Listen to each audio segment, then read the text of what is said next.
छी शिवाय दोस्तों, इस बार जन्माष्टमी पर बहुत बड़ी कंफ्यूजन होने वाली है।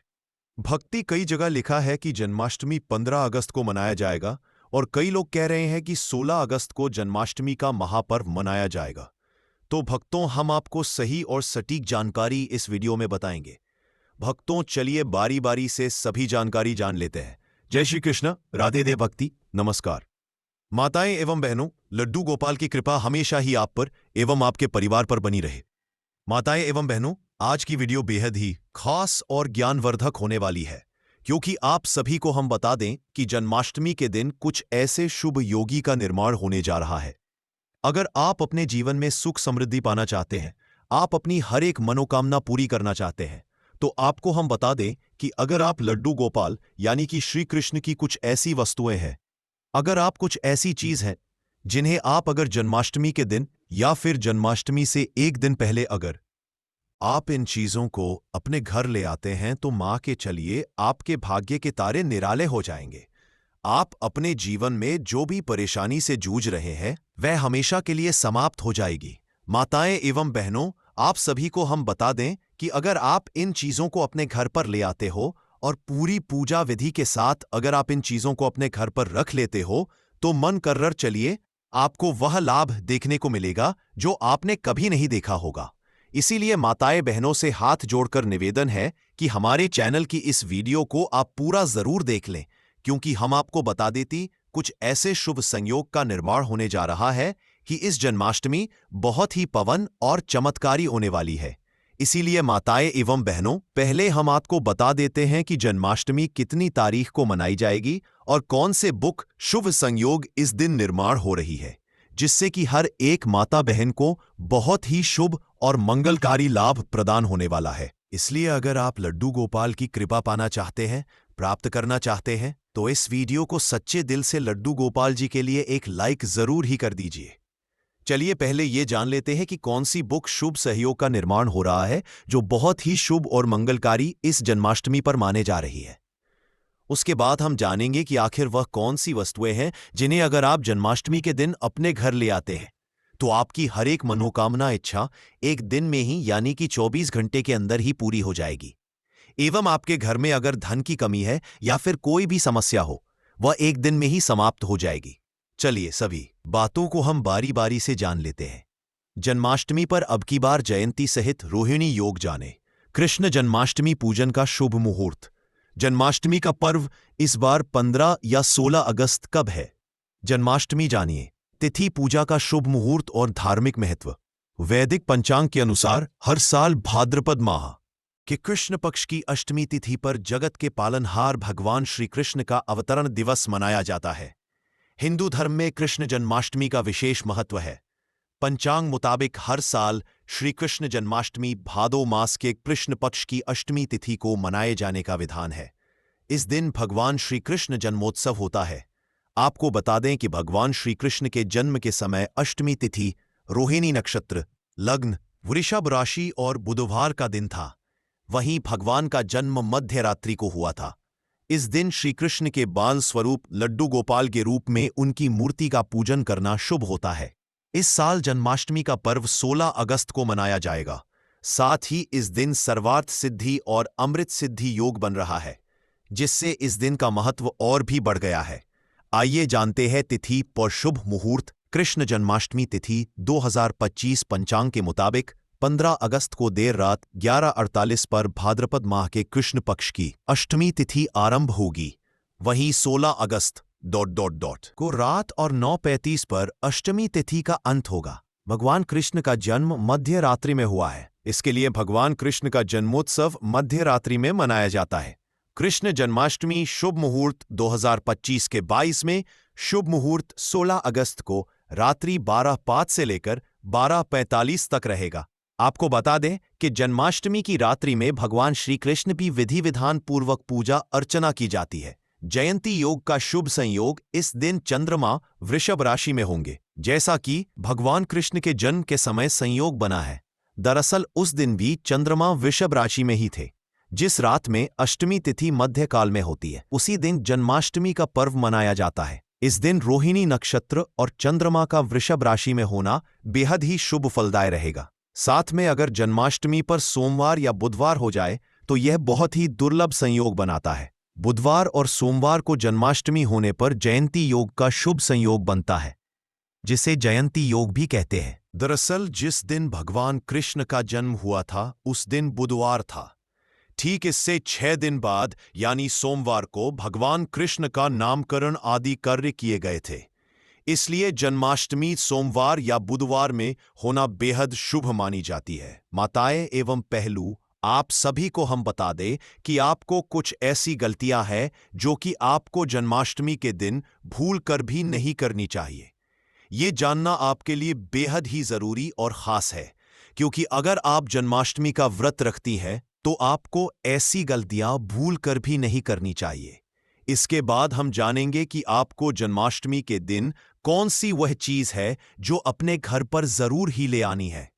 पर इससे पहले हम आपको यह भी बता देते हैं कि ऐसी कौन सी वो गलतियां हैं जो जन्माष्टमी के दिन किसी भी माता बहन को भूल कर भी नहीं करना चाहिए।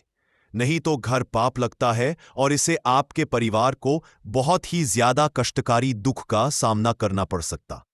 इसलिए आप वीडियो को पूरा ही देखें। चलिए जान लेते हैं वह कौन से काम है जो हमें भूलकर भी नहीं करने चाहिए। कृष्ण जन्माष्टमी का दिन बहुत शुभ होता है और मान्यता है कि इस दिन भक्तों की सारी मनोकामनाएं पूरी होती है। हालांकि इस दिन कुछ खास बातों का भी ध्यान रखना जरूरी होता है। आइए जानते हैं कि कृष्ण पूजा के दौरान कौन से काम शुभ नहीं माने जाते हैं।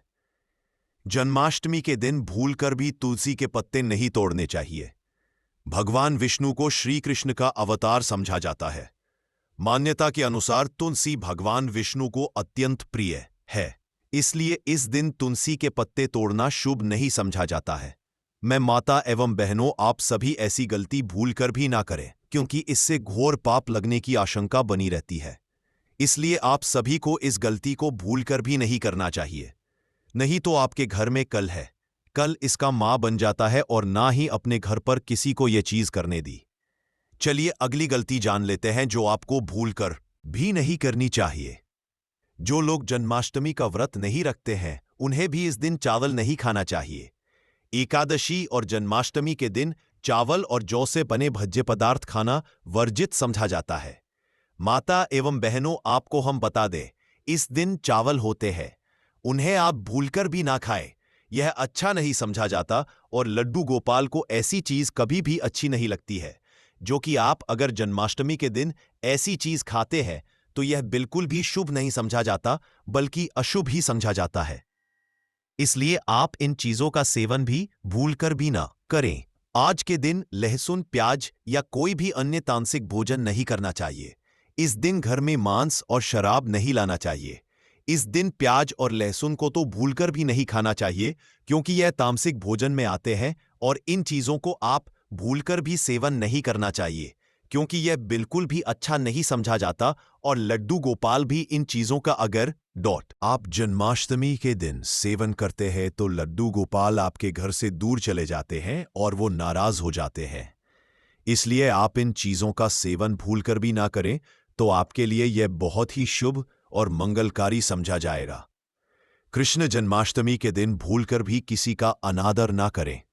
भगवान कृष्ण के लिए अमीर या गरीब सभी भक्त एक समान ही हैं। किसी भी गरीब का अपमान करने से श्री कृष्ण अप्रसार चाहिए। इससे घर और परिवार में सुख और शांति बनी रहती है।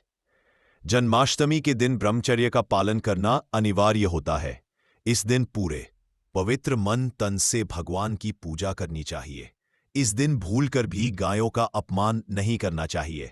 भगवान कृष्ण को गायों से बहुत प्रेम था। कान्हा बचपन गायों के साथ ही खेलते थे। ऐसी मान्यता है कि जो भी गाय की पूजा करता है उसे श्री कृष्ण का आशीर्वाद जरूर मिलता है। जो लोग इस दिन व्रत रखते हुए उन्हें रात में 12 बजे से पहले अपना व्रत नहीं खोलना चाहिए, उससे पहले व्रत खोलने से पूजा का फल मिलता है और व्रत भी अधूरा समझा जाता है। माताएं एवं पहलू, चली अब जान लेते हैं कि वह कौन सी ऐसी चीजें हैं जिन्हें अगर आप लड्डू गोपाल की कृपा पाने के लिए, यानी कि लड्डू गोपाल की कृपा प्राप्त करने के लिए, अगर आप जन्माष्टमी के दिन आप इन चीजों को खरीद कर अपने घर ले आते हैं तो मनकर चलिए, आपका भाग्य बदल जाएगा। माताएं एवं बहनों, आप सभी से हाथ जोड़कर निवेदन है कि हमारे चैनल की इस वीडियो को अभी तक आप देख रहे हैं तो कमेंट बॉक्स में जय जय लड्डू गोपाल, जय श्री कृष्ण अवश्य ही लिख दें, जिससे कि आपकी हर एक मनोकामना लड्डू गोपाल तक पहुंच जाएगी और हर एक मनोकामना 24 घंटे के अंदर ही पूरी हो जाएगी। चलिए जान लेते हैं कौन सी है वह वस्तुएं जिन्हें अगर आप जन्माष्टमी के इतने पावन अवसर पर अपने घर ले आते हैं तो आपको वह लाभ देखने को मिलेगा जो आपने अपनी जिंदगी में कभी कल्पना भी नहीं की होगी। इसलिए हम सभी बातों को आप सभी को बारी बारी से बताएंगे। चलिए जान लेते हैं कौन सी है वह वस्तुएं जिन्हें अगर आप जन्माष्टमी के दिन घर ले आएंगे तो यह बहुत ही शुभ और मंगलकारी रहेगा। माताएं एवं बहनों, आप सभी को हम बता दें कि आपको यह तो याद ही होगा कि भगवान श्री कृष्ण को माखन बचपन से ही पसंद था। श्री कृष्ण घरों से माखन चुराकर खाते थे, इसीलिए उनको माखन चोर भी कहा जाता है। जन्माष्टमी के दिन अगर माखन में तुलसी डालकर भगवान श्री कृष्ण को अर्पण करते हैं तो सारी मनोकामनाएं पूर्ण होंगी। बांसुरी, जब भी आप भगवान श्री कृष्ण का चित्र देखते हैं तो उसमें बांसुरी अवश्य होती है। भगवान श्री कृष्ण को बांसुरी अति प्रिय है। बांसुरी प्रेम के कारण इन्हें बंसीधर के नाम से भी जाना जाता है। जन्माष्टमी के दिन आप चांदी या लकड़ी की बांसुरी खरीदकर भगवान श्री कृष्ण को चढ़ाएं। पूजा समाप्त होने के बाद उसे तिजोरी में रख दें। इससे घर की आर्थिक समस्या दूर होती है। गाय बछड़े की मूर्ति ज्योतिष शास्त्र के अनुसार गाय में कई देवी देवताओं का वास होता है। अगर आप घर की बनी पहली रोटी गाय को खिलाते हैं तो सारे ग्रह दोष समाप्त हो जाते हैं। भगवान श्री कृष्ण को गाय से बेहद लगाव था।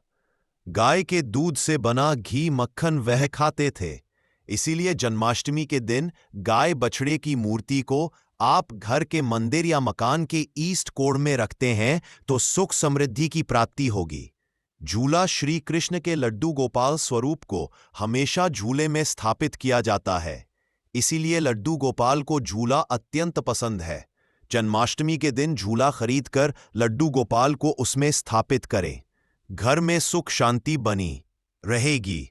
पीले फूल भगवान कृष्ण को बहुत प्रिय होते हैं, इसीलिए घर में पीले फूल लाना चाहिए। पीले फूल सुख और समृद्धि का प्रतीक होते हैं। पीले फूलों को भगवान कृष्ण की पूजा में चढ़ाने से घर में सुख और समृद्धि आती है। पीले फूलों को घर में सजाने से घर की सुंदरता बढ़ती है। दही और मक्खन, भगवान कृष्ण को दही और मक्खन बहुत पसंद था, इसीलिए घर में दही और मक्खन लाना चाहिए। दही और मक्खन स्वास्थ्य और सुख का प्रतीक होते हैं। दही और मक्खन को भगवान कृष्ण की पूजा में चढ़ाने से घर में स्वास्थ्य और सुख आता है। दही और मक्खन को घर में खाने से स्वास्थ्य अच्छा रहता है। मोरपंख, भगवान कृष्ण के मोरपंख बहुत प्रसिद्ध है, इसलिए घर में मोरपंख लाना चाहिए। मोरपंख सौंदर्य और सुख का प्रतीक होता है। मोरपंख को भगवान कृष्ण की पूजा में चढ़ाने से घर में सौंदर्य और सुख आता है। मोरपंख को घर में सजाने से घर की सुंदरता बढ़ती है। मैं माहिर थे, इसलिए घर में बांस लाना चाहिए। बांसुरी संगीत और सुख का प्रतीक होती है। बांसुरी को भगवान कृष्ण की पूजा में चढ़ाने से घर में संगीत और सुख आता है। बांसुरी को घर में बजाने से घर में संगीत का माहौल बनता है। पीले वस्त्र, भगवान कृष्ण को पीले वस्त्र बहुत पसंद थे, इसलिए घर में पीले वस्त्र लाना चाहिए। पीले वस्त्र सुख और समृद्धि का प्रतीक होते हैं। पीले वस्त्र को भगवान कृष्ण की पूजा में चढ़ाने से घर में सुख और समृद्धि आती है। पीले वस्त्र को घर में पहनने से घर की सुंदरता बढ़ती है। फूलों की माला, भगवान कृष्ण को फूलों की माला बहुत पसंद की, इसलिए घर में फूलों की माला लानी चाहिए। फूलों की माला सुख और सौंदर्य का प्रतीक होती है। फूलों की माला को भगवान कृष्ण की पूजा में चढ़ाने से घर में सुख और सौंदर्य आता है। फूलों की माला को घर में सजाने से घर की सुंदरता बढ़ती। धार्मिक पुस्तकें, भगवान कृष्ण के बारे में धार्मिक पुस्तकें घर में लानी चाहिए, जैसे कि भगवद गीता और श्रीमद् भागवती। धार्मिक पुस्तकें ज्ञान और सुख का प्रतीक होती है। धार्मिक पुस्तकों की ज्ञान और सुख का प्रतीक होती है को घर में पढ़ने से घर में ज्ञान और सुख आता है। पूजा की थाली घर में लानी चाहिए, जिसमें भगवान कृष्ण की पूजा की जा सके। पूजा की थाली सुख और समृद्धि का प्रतीक होती है। पूजा की थाली को घर में सजाने से घर की सुंदरता बढ़ती है। दीपक घर में लाना चाहिए जो भगवान कृष्ण की पूजा में उपयोग किया जा सके। दीपक सुख और सौंदर्य का प्रतीक होता है। दीपक को घर में जलाने से घर में सुख और सौंदर्य आता है। अगरबत्ती घर में लानी चाहिए जो भगवान कृष्ण की पूजा में उपयोग की जा सके। अगरबत्ती सुख और सौंदर्य का प्रतीक होती है को घर में जलाने से घर में सुख और सौंदर्य आता है। प्रसाद घर में लाना चाहिए जो भगवान कृष्ण की पूजा में उपयोग किया जा सके। प्रसाद सुख और सौंदर्य का प्रतीक होता है। प्रसाद को घर में खाने से घर में सुख और सौंदर्य आता है। फल घर में लाने चाहिए जो भगवान कृष्ण की पूजा में उपयोग की जा सके। स्वास्थ्य और सुख का प्रतीक होते हैं। फल को घर में खाने से घर में उपयोग करने लगते हैं में स्वास्थ्य और सुख आता है। मेवे घर में लाने चाहिए जो भगवान कृष्ण की पूजा में उपयोग किए जा सके। मेवे स्वास्थ्य और सुख का प्रतीक होते हैं। मेवे को घर में खाने से घर में स्वास्थ्य और सुख आता है। सूखे मेवे घर में लाने चाहिए जो भगवान कृष्ण की पूजा में उपयोग किए जा सके। सूखे मेवे स्वास्थ्य और सुख का प्रतीक होते हैं। सूखे मेवे को घर में खाने से घर में स्वास्थ्य और सुख आता है और सौंदर्य आता है। अगरबत्ती घर में लानी चाहिए जो भगवान कृष्ण की पूजा में उपयोग की जा सके। अगरबत्ती सुख और सौंदर्य का प्रतीक होती है को घर में जलाने से घर में सुख और सौंदर्य आता है। प्रसाद घर में लाना चाहिए जो भगवान कृष्ण की पूजा में उपयोग किया जा सके। प्रसाद सुख और सौंदर्य का प्रतीक होता है। प्रसाद को घर में खाने से घर में सुख और सौंदर्य आता है। फल घर में लाने चाहिए जो भगवान कृष्ण की पूजा में उपयोग किए जा सके। स्वास्थ्य और सुख का प्रतीक होते हैं। फल को घर में खाने से घर में स्वास्थ्य और सुख आता है।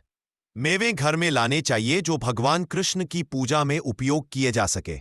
मेवे स्वास्थ्य और सुख का प्रतीक होते हैं। मेवे को घर में खाने से घर में स्वास्थ्य और सुख आता है। सूखे मेवे घर में लाने चाहिए जो भगवान कृष्ण की पूजा में उपयोग किए जा सके। सूखे मेवे स्वास्थ्य और सुख का प्रतीक होते हैं। सूखे मेवे को घर में खाने से घर में स्वास्थ्य और सुख आता है। चंदन घर में लाना चाहिए जो भगवान कृष्ण की पूजा में उपयोग किया जा सके। चंदन सुख और सौंदर्य का प्रतीक होता है। चंदन को घर में लगाने से घर में सुख और सौंदर्य आता है। सभी पर हमेशा ही बनी रहे। चलिए जान लेते हैं कुतुब की खिचड़ी पौष्टिक होने के साथ साथ स्वादिष्ट भी है। इसे आलू और अन्य मसालों के साथ बनाया जाता है। आप इसे उपवास के दिनों में बनाकर खा सकते हैं। कुत्तों की रोटी या कुत्तों की पूरी भी बनाई जा सकती है। आप मखाने की खीर बनाकर खा सकते हैं। यह भी व्रत में खाने के लिए उत्तम होती है। मखाने में लौ कैल्शियम और फास्फोरस उच्च मात्रा में होते हैं जिससे आपके शरीर को जरूरी पोषक तत्व प्राप्त होते हैं और इससे आपका पेट भी भरा रहता है। यह खाने में भी स्वादिष्ट लगती है। इसमें चीनी की मात्रा आप अपनी आवश्यकता अनुसार डाल सकते हैं। फलों का सेवन करना पूरे वर्ष लाभदायक होता है। फलों से आपको जरूरी ऊर्जा मिलती है। व्रत में फल खाए जा सकते हैं। आप चाहे तो अपने पसंद के फ्रूट से फ्रूट चाट भी बनाकर खा सकते हैं। फलों में आप मौसमी फल खाएं या आपके पसंद के फल का चुनाव कर सकते हैं। साबूदाना उपवास के दौरान एक पसंदीदा व्रत का खाना है जिसे व्रत में अधिकतर लोगों द्वारा खाया जाता है। इसमें कार्ब्स या स्टार्च भरपूर होता है जो हमें ऊर्जा से भरने में मदद करता है। आप साबूदाना की खीर, साबूदाना की खिचड़ी, साबूदाना के पापड़ और भी बहुत कुछ बना सकते हैं। दूध का भी व्रत में सेवन कर सकते हैं और इसे कई रूपों के साथ प्रयोग कर सकते हैं। मिल्क शेक बनाकर पी सकते हैं। ये टेस्टी भी होते हैं और आपको हाइड्रेटेड भी होते हैं। केले, स्ट्रॉबेरी, खरबूजे जैसे फलों से बने मिल्क शेक आजमा सकते हैं। दही का प्रयोग करके फ्रूट्स के साथ ट्राई कर सकते हैं। इसमें नाशपाती, सेब और अंगूर काटकर मिलाएं और इसका लुत्फ उठाएं। इसमें 1 चम्मच शहद डालें। यह इसके स्वाद को दोगुना कर देगा। सिंघाड़े के आटे का समोसा चाय के साथ इस नाश्ते को ट्राई कर सकते हैं। इसे उपवास सामग्री जैसे सिंघाड़े के आटे, सेंधा नमक और मसाले से बना सकते हैं। धनिये की चटनी के साथ इसे खाने का मजा लें। सूखे मेवे, आप सूखे मेवों को भी अपने व्रत के खाने में शामिल कर सकते हैं, जैसे किशमिश, खजूर, अखरोट बादाम सभी अच्छे विकल्प हैं। इन्हें ज्यादा मात्रा में ना खाएं।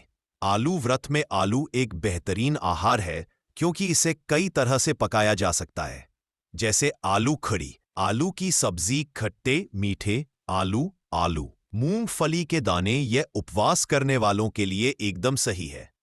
दिन पूजा के समय गलत दिशा में नहीं बैठना चाहिए। गलत दिशा में बैठने से भगवान कृष्ण नाराज हो सकते हैं। श्री कृष्ण की मूर्ति को गलत तरीके से सजाना। जन्माष्टमी के दिन श्री कृष्ण की मूर्ति को गलत तरीके से सजाने से भगवान कृष्ण नाराज हो सकते हैं। भक्तों, भगवान श्री कृष्ण के सच्चे भक्त कमेंट बॉक्स में जरूर लिखें, जय श्री कृष्ण। निकल गया और उन्होंने किसी भी दिन इस 7 चावल के दाने वाले उपाय को ना किया हो। पर दोस्तों, आपके पास एक आखिरी मौका बचा हुआ है, जो कि 16 अगस्त 2025 भाद्रपद महीने का पहला शनिवार श्री कृष्ण जन्मा के दिन। तो इस दिन आप लोगों को इस वाले उपाय को जरूर कर लेना है। भले ही आपने पूरे साल भर अभी तक इस उपाय को ना किया हो, पर अगर आपने इस भाद्रपद महीने के शनिवार श्री कृष्ण जन्माष्टमी के दिन अगर इस वाले उपाय को कर लिया, तो आपको इस उपाय को करने का वह फल मिलेगा जिसकी आपने कभी कल्पना भी नहीं करी होगी। इसीलिए आप लोग इस वाले उपाय को एक बार जरूर कर लेना, ताकि आप लोगों के हाथ से यह मौका ना जा सके। आपको इस उपाय को करने का फल मिल सके। दोस्तों, यह उपाय पंडित जी ने अपनी अभी की ही शिव महापुराण की कथा में बताया है, जिस उपाय को आज हम आपको बहुत अच्छे से समझाने वाले हैं। इस वीडियो को देखने के बाद इस उपाय को समझने के लिए आपको कोई और वीडियो को देखने की जरूरत नहीं पड़ेगी। तो चलिए दोस्तों, उपाय को शुरू करते हैं। देखिए, यह भाद्रपद महीने के शनिवार श्री कृष्ण जन्माष्टमी के दिन यह इतना खास होता है, इतना महत्वपूर्ण होता। देखा है कभी कभी बड़े बड़े पूजा पाठ अनुष्ठान से जो मनोकामना पूर्ण नहीं होते, वह भाद्रपद महीने के दिन एक छोटे से उपाय करने से ही आपकी मनोकामना पूर्ण हो जाती है। और बहुत सारे लोगों ने इस उपाय को किया भी है और उनको इस उपाय को करने का फल भी जरूर मिला है। अगर आप लोग भी इस उपाय को करना चाहते हैं, तो आप इस उपाय को पहले अच्छे से समझ लेना, सुन लेना, उसके बाद करना। आपको इस उपाय का फल जरूर होगा। और इस उपाय को कर लेने से आपके घर में चाहे किसी भी प्रकार की दुख और समस्या क्यों ना चल रही हो, आपको उसका कारण भी नहीं पता है कि दोस्तों यह समस्या किस कारण से चल रही है। उसका कुछ भी कारण हो सकता है, जैसे कि दोष हो सकता है या किसी भी तरह का मंगल दोष भी हो सकता है। तो इस दिन आप लोगों को 7 चावल के दाने वाले उपाय कर लेना है।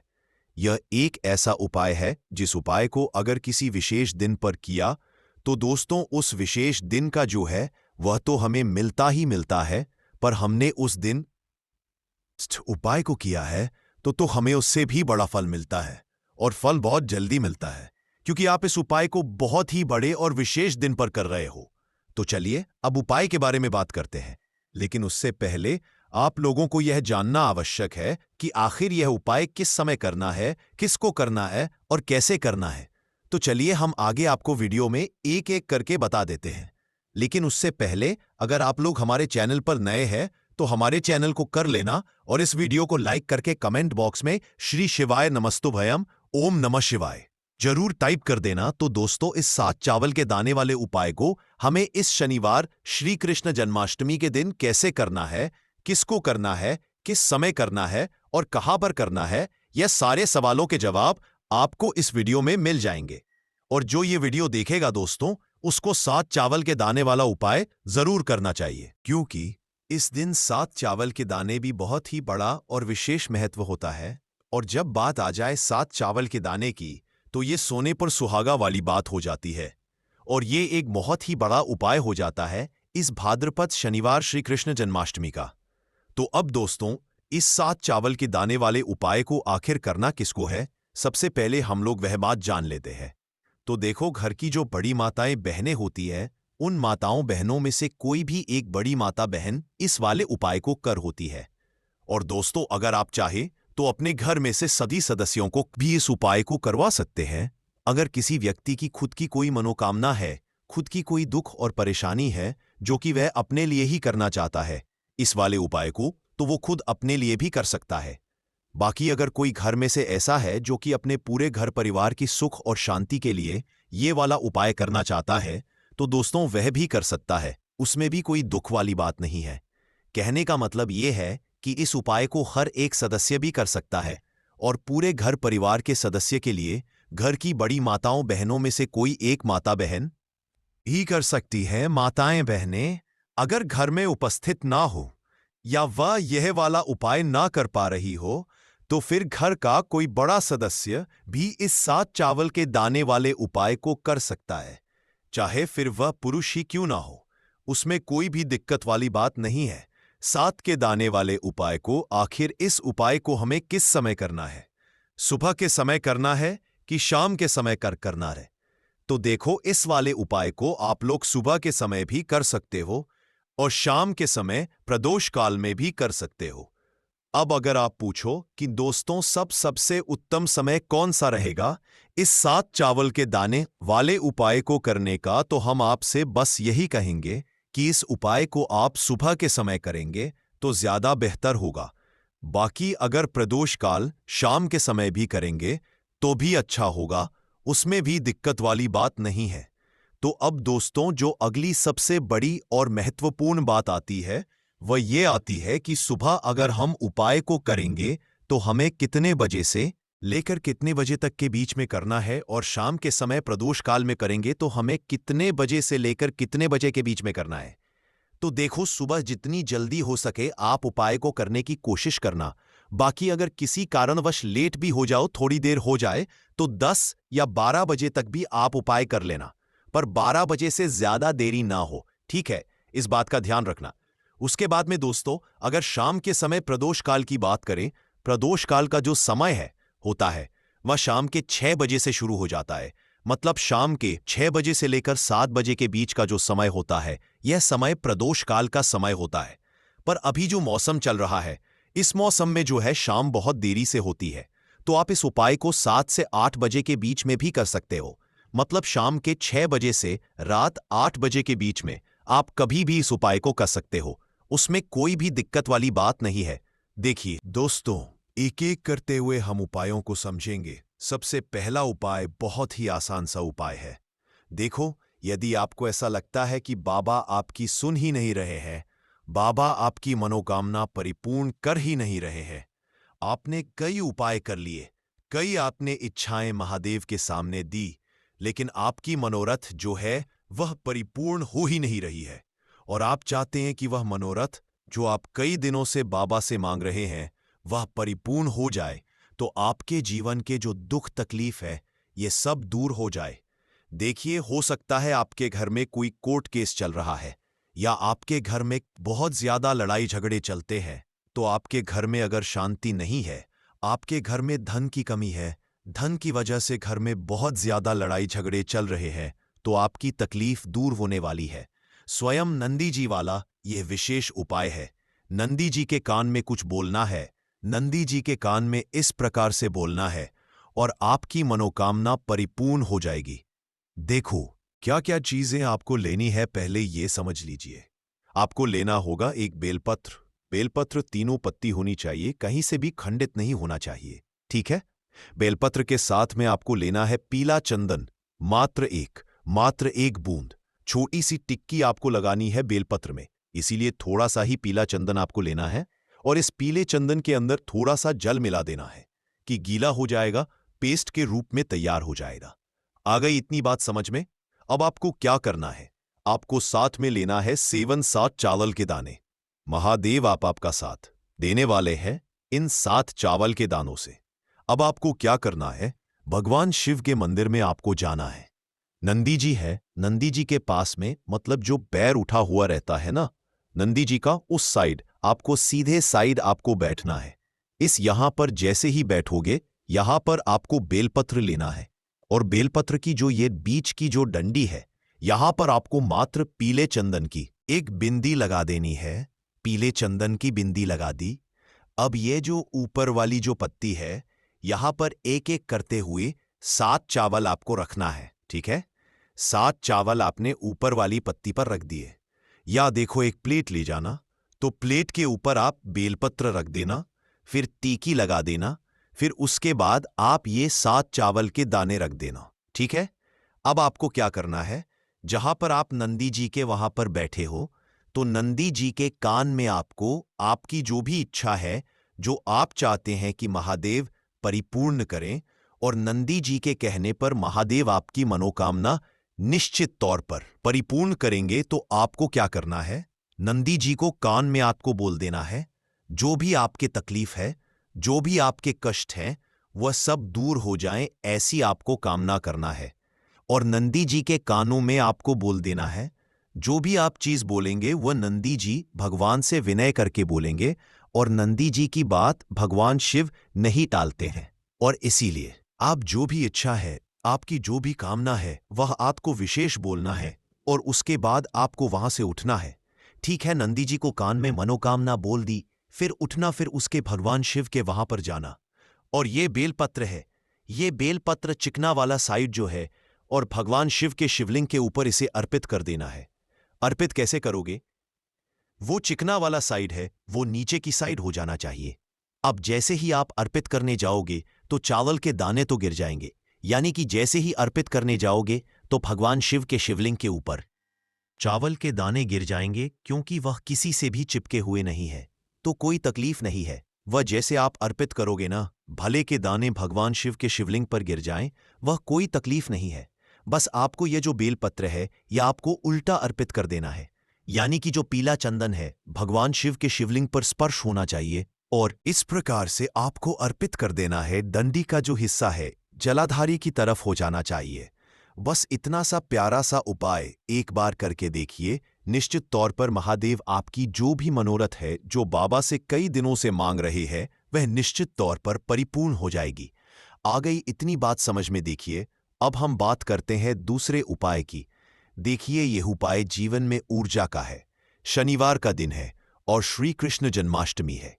अगर आपके जीवन में बहुत ज्यादा अंधकार है, अगर आपके घर के जो बच्चे हैं बहुत ज्यादा सोचते हैं, या आपके घर में कोई भी ऐसा व्यक्ति है बहुत ज्यादा सोचता है, डिप्रेशन में रहता है, तनाव उसको, तो तनाव को मुक्त करने के लिए यह उपाय है।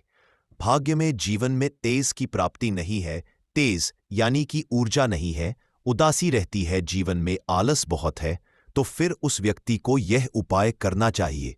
कोई काम करता भी है तो उसमें सफल नहीं हो पा रहा है तो विशेष, यह व्यक्ति विशेष, यह उपाय उसी व्यक्ति को करना है। देखो, इस उपाय के लिए आपको क्या क्या सामग्री लेना होगी। सबसे पहले तांबे का एक लेना, उसके अंदर घर से आपको जल भरना है। अब इसी जल के अंदर आपको लाल चंदन डालना है। एक चुटकी डालें, थोड़ा ज्यादा डालें जितना आपको डालना है। आप डालें लाल चंदन, जो होता है तीज की वृद्धि करता है। शनिवार के दिन लाल चीजों का उपाय करना बेहद शुभ होता है, और हो सके तो लाल रंग के कपड़े पहन करके अगर आप यह उपाय करेंगे ना, तो और भी शुभ होगा।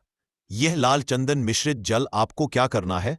आपको जाना है किसी भी बेलपत्र के पेड़ के वहां पर, सुबह से लेकर के शाम तक आप यह उपाय कर सकते हैं।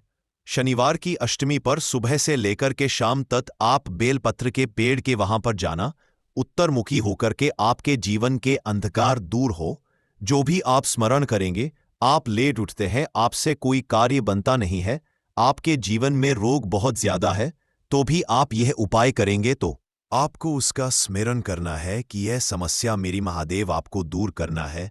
ऐसी कामना करते हुए आपको यह जो जल है, श्री शिवाय का स्मरण करते हुए, ये पूरा जल आपको बेलपत्र के पेड़ की जड़ में आपको अर्पित कर देना है। बहुत ही आसान सा उपाय है, और यह उपाय हर कोई कर सकता है, तो ये मौका आपको गंवाना बिल्कुल भी नहीं है। ये हो गया उपाय। अब हम बात करते हैं अंतिम उपाय की, तीसरे उपाय की। देखो, यह उपाय बहुत ज्यादा खास है। शिवलिंग पर चढ़ा जल 3 जगह आपको लगाना है, आपके शरीर में, और आपकी बीमारी दूर हो जाएगी। देखो, अगर आपको कोई बीमारी हो गई है और बार आप डॉक्टर को दिखा रहे हैं, डॉक्टर ने बोला 510 दिन अगर आराम नहीं होगा तो आप एडमिट हो जाना, या आपके शरीर में कोई रोग है जो कई दिनों से है और आप चाहते हैं कि वह रोग आपका दूर हो जाए, तो यह रोग आपका निश्चित तौर पर दूर होगा।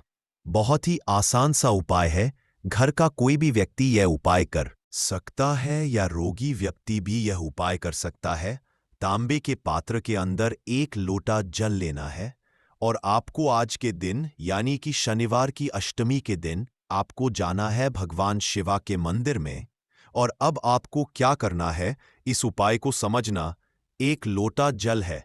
अब आपको भगवान शिवा के शिवलिंग पर, सबसे पहले गणेश जी के स्थान पर, कार्तिकेया जी के स्थान पर, माता अशोक सुंदरी वाले स्थान पर, परवा माता के हस्त कमल पर, फिर भगवान शिवा के शिवलिंग पर आपको अर्पित कर देना है। जैसे ही जल जलाधारी के वहां पर आएगा ना, वह जल आपको लेना है।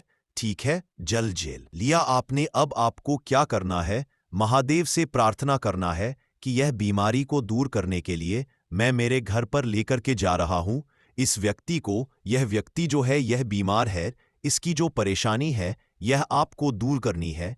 ऐसी कामना करते हुए आपको घर पर लेकर के आ जाना है। जो भी व्यक्ति बीमार है वह खुद स्वयं उस जल को छुए और उसे 3 जगह लगाना है। एक सबसे पहला नाभि पर लगाना है, शिवलिंग पर जड़ जल। फिर दूसरा जो है मस्तक सिर पर, जहां पर हम तिलक करते हैं ना, बीचों बीच में, यहां पर आपको जल लगाना है। और तीसरा जो है सिर पर आपको जल लगाना है। देखो यहां पर एक चीज समझना, जब नाभि पर आप मणिपुर चक्र में आप जल लगाएंगे, थोड़ा सा जल वहां पर लगाना। फिर उसके बाद जब दूसरा आज्ञा चक्र में आप जब जल लगाओगे ना, तो 3 त्रिपूर्ण आपके शरीर में निश्चित तौर पर आराम आपको मिलेगा। हर वर्ष भगवान श्री कृष्ण के जन्मोत्सव के रूप में भाद्रपद माह के कृष्ण पक्ष की श्री कृष्ण जन्माष्टमी को हम सब कृष्ण जन्माष्टमी मनाते हैं। अब ऐसा क्यों करते हैं? क्योंकि द्वापर युग में कंसा के नाश करने के लिए, पापों का नाश करने के लिए और पाप को मिटाने के लिए भगवान श्री कृष्ण नारायण रूपी भगवान श्री कृष्ण धरती पर जन्म लिए थे। अर्थात दोस्तों, आधी रात को जन्म लिए थे। और जब भगवान श्री कृष्ण को सब कृष्ण जन्माष्टमी मनाते हैं, आधी रात में जन्म लिए, तो रोहिणी नक्षत्र था। इसलिए इस वर्ष बहुत सारे लोग कंफ्यूज हैं कि रोहिणी नक्षत्र कितने बजे शुरू होगा। कृष्ण जन्माष्टमी 16 तारीख की रात को मनाएं या फिर 17 अगस्त को मनाएं। तो इस वीडियो को आपको दोस्तों एक बार ध्यान से देखना है, आपको समझ में आ जाए कि आपको कब मनाना है। सारी जानकारी इस वीडियो में एक्सप्लेन करूंगा। देखिए दोस्तों, प्राचीन ज्ञान एक की आप सभी दर्शकों का परिवार है। मैं हर दिन बोलता हूं, मेरे इस वीडियो में व्यूज आए या ना, मेरे सब्सक्राइबर बढ़े या ना बढ़े, इससे मुझे कोई फर्क नहीं पड़ता। अगर मेरे वीडियो को देखकर कि आप में से किसी एक भी व्यक्ति का भला होता है दोस्तों, मुझे भी पुण्य की प्राप्ति हो तो मुझे भी अच्छा लगता है। तो दोस्तों आइए जानते हैं इस वर्ष 2025 में कि कृष्ण जन्माष्टमी कब है। तो देखिए, कृष्ण पक्ष की जो श्री कृष्ण जन्माष्टमी है, यह जो शुरू होगा 16 अगस्त की रात को कान्हा के जन्म का उत्सव मनाते हुए 17 अगस्त 2025 को सिर्फ 5 से सिर्फ 47 बजे के बीच पूजा कर सकेंगे बस। तो इस दिन भगवान श्री कृष्ण को प्रसन्न करना चाहते हैं तो सबसे पहले जल्दी उठ जाना, स्नान हो जाना, मंदिर में जाना, साफ सफाई करना, भगवान श्री कृष्ण के सामने में दीप प्रज्वलित करना और भगवान श्री कृष्ण को या फिर जो लड्डू गोपाल आपके घर में है, दोनों आप इसे चाहते हो तो इस दिन ला करके भेंट कर सकती है। फिर आप जो है अपने समर्थन अनुसार इस दिन भगवान श्री कृष्ण की पूजा करें